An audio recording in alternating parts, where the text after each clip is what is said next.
ఓం నమో భగవతే శ్రీరమణాయ. అక్టోబర్ 3, 1935. భాషణములు 80.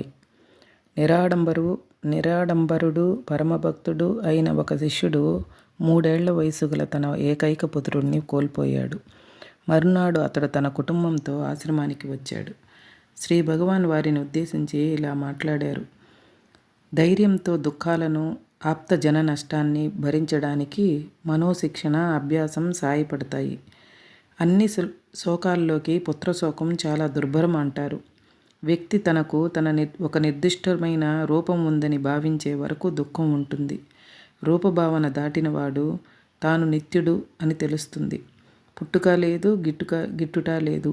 పుట్టేది దేహం మాత్రమే. శరీరం అహంకార కల్పనయే. కానీ అహంకారం శరీరం లేకుండా కనిపించదు. అహంకారం ఎప్పుడూ దేహంతో తాదాత్మ్యం చెంది ఉంటుంది.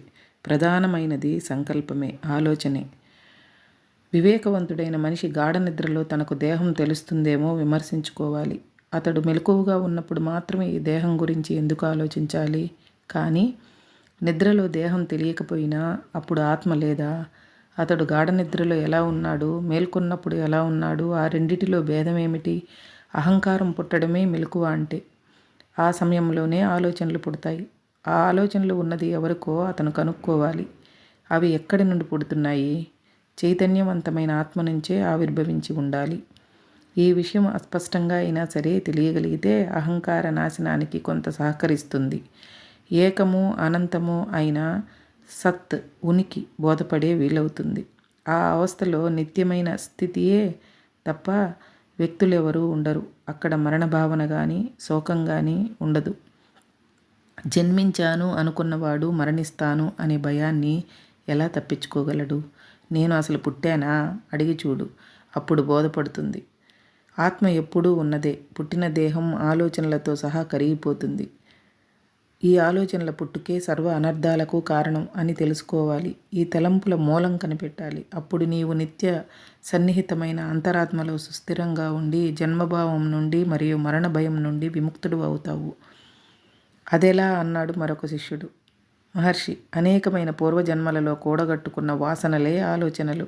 వాటి విధ్వంసమే లక్ష్యం. వాసనలతో కూడుగట్టుకున్న వాసనా విముక్తమైన స్థితియే ఆద్య తొలి స్థితి, శాశ్వత నిర్మల స్థితి కూడా. భక్తుడు, నాకింకా స్పష్టం కాలేదు. మహర్షి, నిత్యమైన ఆత్మ అందరికీ తెలుసు. ఎంతోమంది చనిపోతూ ఉండడం తాను చూడడం లేదు. అయినప్పటికీ తాను శాశ్వతుడనే అనుకుంటాడు. ఎందుకంటే అది సత్యం కాబట్టి. ఇష్టమైనా లేకున్నా సత్యం సహజంగా ప్రకటనమవుతుంది. మనిషి చైతన్యవంతమైన ఆత్మను జడదేహంతో కలిపివేయడం వలన భ్రాంతి చెందుతున్నాడు. ఆ భ్రాంతి అంతమవ్వాలి. అది అంతమయ్యేదెలా? పుట్టినది గుట్టక మానదు. భ్రాంతి అహంకారంతో పాటు పుడుతుంది. అహంకారం లేస్తూ మాయమవుతూ ఉంటుంది. కానీ సత్యానికి ఆటుపోటులు లేవు. అది నిత్యం. ఈ విధంగా అనుభవం పొందిన ఆత్మజ్ఞుడు చెప్పేది ఇదే. శిష్యుడు వింటాడు, ఆత్మని గురించి మననం చేస్తాడు, ధ్యానం చేస్తాడు, ఆత్మానుభవం పొందుతాడు. దీనిని 2 విధాలుగా చెప్పవచ్చు. ఆత్మ నిత్య సిద్ధం. దానిని సాధించడానికి ప్రయత్నం అక్కర్లేదు. ఆత్మానుభవం అనేది ఇప్పటికే ఉంది. భ్రమను మాత్రం తొలగించుకోవాలి. గురుముఖం నుండి వెలువడిన వాక్కు తత్క్షణమే ఆ భ్రమను తొలగిస్తుందని కొందరు అంటారు. మరి కొందరు ఏమంటారంటే ధ్యానం మొదలైనవి ఆత్మప్రాప్తికి అవసరమని. ఇద్దరూ సరియే, దృష్టిభేదాలు వేరు అంతే. భక్తుడు, ధ్యానం అవసరమా? మహర్షి, భూమి కూడా నిరంతర ధ్యానంలో ఉన్నదని ఉపనిషత్తులు చెప్తున్నాయి.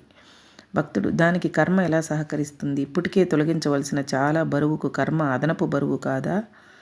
మహర్షి, నిస్వార్థముగా ఆచరించబడిన కర్మ మనస్సును నిర్మలం చేసి దానిని ధ్యానంలో లగ్నం చేయడానికి సాయపడుతుంది. భక్తుడు, కర్మ చేయకుండా ఎప్పుడు ధ్యానం చేస్తే ఏమి?